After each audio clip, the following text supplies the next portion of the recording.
बिस्मिल्लाहिर्रहमानिर्रहीम। अस्सलाम वालेकुम व्यूअर्स, तव्हां ॾिसी रहिया आहियो Excel Academy of Computer Science YouTube channel. हाँ जीअं त असां पहिरियों पास पेपर जो लेक्चर करे चुका आहियूं, हाणे सेकेंड पार्ट आहे असांजो सेकेंड पार्ट में आहे कंप्यूटर पेपर जे अंदरि थर्ड पार्ट आहे कंप्यूटर। पहिरियों पार्ट इंग्लिश जनरल नॉलेज असां करे चुका आहियूं। कंप्यूटर जे लेसन नंबर क्वेश्चन नंबर आहे 21 में त word length of computer is माना कंप्यूटर जे अंदरि जेको लफ़्ज़ हूंदो आहे उनजी लेंथ केतिरी हूंदी आहे। 4 बिट हूंदी आहे, 8 बिट्स हूंदी आहे, 16 बिट्स हूंदी आहे या 64 बिट्स हूंदी आहे। नन ऑफ दीज सही आंसर आहे हिन जो 8 बिट्स जेका हूंदी आहे वर्ड जी लेंथ हूंदी आहे। A memory that holds micro program is called, हिकिड़ी मेमोरी जेके माइक्रो प्रोग्राम पाण वटि रखंदी आहे उनखे असां छा सॾींदा आहियूं? कोर मेमोरी सॾींदा आहियूं, रोम सॾींदा आहियूं, रैम सॾींदा आहियूं, कंट्रोल मेमोरी सॾींदा आहियूं या नन ऑफ दीज। हिन जो जेको सही आंसर आहे उहो आहे रोम। क्वेश्चन नंबर 23 आहे which key is use for moving cursor to the next field table. कहिड़ी की जेका आहे असां कर्सर खे ॿिए पासे या टेबल जे अंदरि जेका ॿी फील्ड हूंदी आहे उन पासे मूव करण जे लाइ यूज़ कंदा आहियूं? डिलीट जी आहे, कंट्रोल जी आहे, एंटर जी आहे, टेब जी आहे। हाणे टेब जेको आहे उहो हिकिड़े खाने खां ॿिए खाने ते मूव करण लाइ असां यूज़ कंदा आहियूं। क्वेश्चन नंबर 24 आहे the memory size in mainframe computers and advance technology microcomputers are expressed age.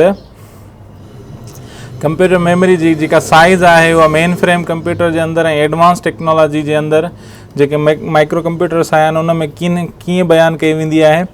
उहा बाइट में बयानु कई वेंदी आहे, किलो बाइट्स में हूंदी आहे, बिट्स में हूंदी आहे, मेगा बाइट में हूंदी आहे या नन ऑफ दीज। हिन में सही आंसर आहे मेगा बाइट में हूंदी आहे। क्वेश्चन नंबर 25 आहे compilers and interpreters are themselves. Compiler ऐं इंटरप्रीटर पंहिंजो पाण छा हूंदा आहिनि? हाई लेवल लैंग्वेज हूंदा आहिनि, कोड हूंदा आहिनि, प्रोग्राम हूंदा आहिनि या मेमोनिक्स हूंदा आहिनि, छा हूंदा आहिनि? कंप्यूटर जा जेके इंटरप्रीटर ऐं कंपाइलर हूंदा आहिनि उहे प्रोग्राम्स ई हूंदा आहिनि।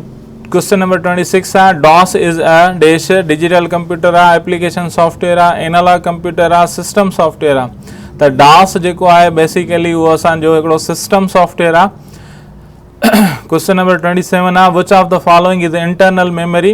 हेठनि मां कहिड़ा जेको आहे अंदरूनी मेमोरी तौर ते इस्तेमालु थींदा आहिनि? डिस्क यूज़ थींदी आहे, पर ड्राइव्स हूंदियूं आहिनि, रैम हूंदी आहे, CDs हूंदो आहे या नन ऑफ दीज। हिन जो सही आंसर आहे रैम।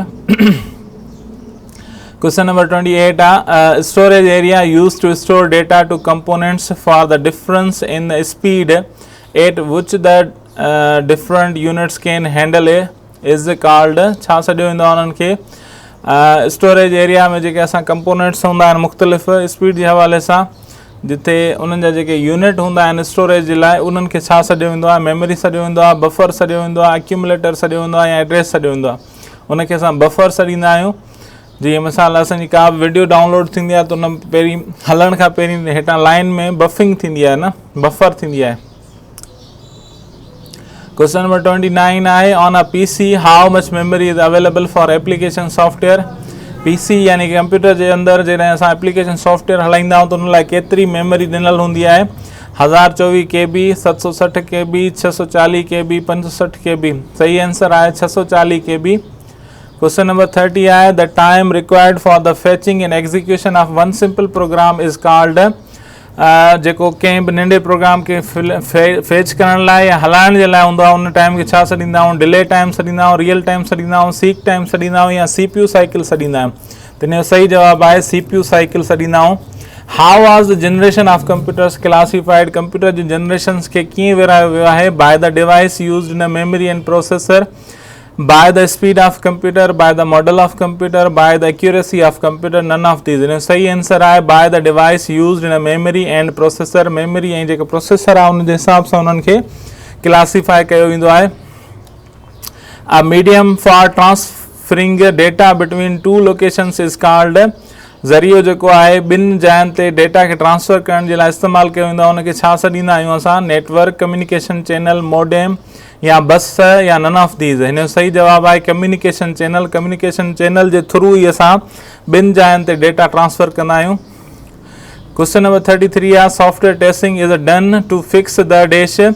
सॉफ्टवेयर बग्स खे फिक्स करण लाइ इस्तेमालु कंदा आहियूं सॉफ्टवेयर टेस्टिंग। सॉफ्टवेयर डिज़ाइन खे फिक्स करण लाइ, सॉफ्टवेयर मॉडल खे या all of these, none of these.